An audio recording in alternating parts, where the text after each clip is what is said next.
नमस्कार दोस्तों, आपका हमारे चैनल भोजपुरी तहलका नाइट में आपका स्वागत है।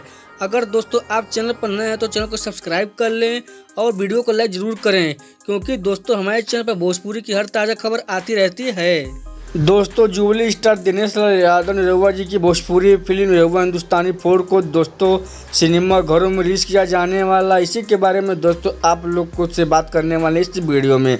हाँ दोस्तों, बात करते हैं कि इस फिल्म की कहानी के बारे में। तो समझिए दोस्तों, ये फिल्म दोस्तों एक्शन ड्रामा पारिवारिक इमोशनल और सब दोस्तों आप लोग को मिलने वाला। और हाँ दोस्तों, जैसे ही आप लोग को निरहुआ हिंदुस्तानी फर्स्ट सेकंड थर्ड में अच्छा लगा, वही दोस्तों इस फिल्म में आप लोग को अच्छा लगने वाला है। अब बात कर लेते हैं कि दोस्तों आप लोग को इस फिल्म में कौन कौन से कलाकार दिखने वाले हैं। तो उनका दोस्तों नाम है दिनेश लाल यादव निरहुआ जी, आम्रपाली दुबे जी, अमित शुक्ला जी, अयाज खान जी, किरण यादव जी, पारुल प्रिया जी, अभिषेक कुमार जी और भी कलाकार हैं दोस्तों जो आप लोग को निरहुआ हिंदुस्तानी 4 के फिल्म में दिखने वाले हैं दोस्तों। और हाँ दोस्तों, बात करते हैं कि इस फिल्म के जो डायरेक्टर हैं उनका दोस्तों क्या नाम है। तो उनका दोस्तों नाम है मंजूर ठाकुर जी दोस्तों। तथा दोस्तों इस फिल्म के जो प्रोड्यूसर उनका दोस्तों नाम है अभिषेक कुमार जी और प्रवेश लाल यादव जी दोस्तों।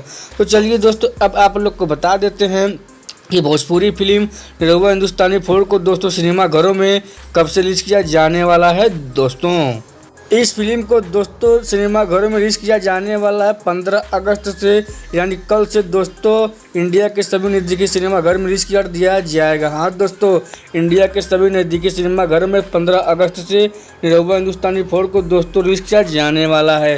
तो दोस्तों अगर आप लोग को इस फिल्म को देखना है तो दोस्तों आप लोग अपने अपने नज़दीकी सिनेमा घरों में जाकर दोस्तों इस फिल्म को दोस्तों देख सकते हैं। तो अगर आपको ऐसी खबर पसंद है तो आप लोग हमारे चैनल को सब्सक्राइब कर लीजिए और वीडियो को लाइक ज़रूर कीजिएगा। कमेंट में ही बताइए कि आप लोग को वीडियो कैसा लगा और साथ में शेयर करना भूलिएगा। तो मिलते हैं अगले खबर में, तब तक के लिए नमस्कार भाई लोग।